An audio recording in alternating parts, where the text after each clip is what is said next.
Yeah, a lot of students that are going from here, they struggle with this, right? They have to juggle with work and their education. So how do students not let, work affect their studies? Like, how did you manage to do it, Tekibela?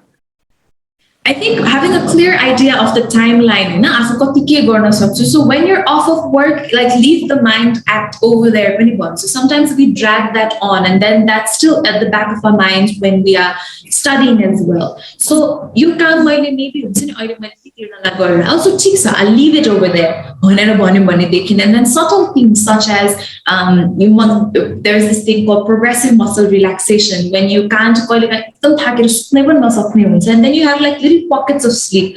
I once had a semester where because of my work shift and my studies, I had to sleep in like 4-hour installments. So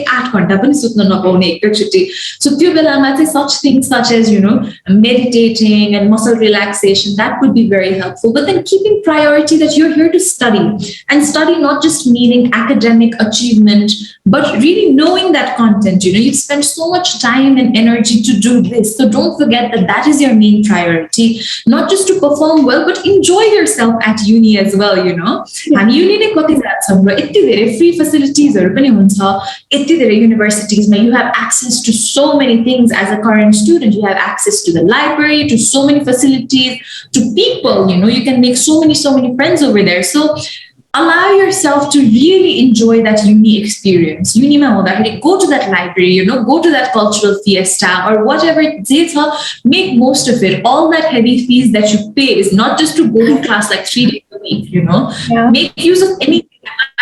My would be anything that's free, just go to it at university. Make most of your investment over there.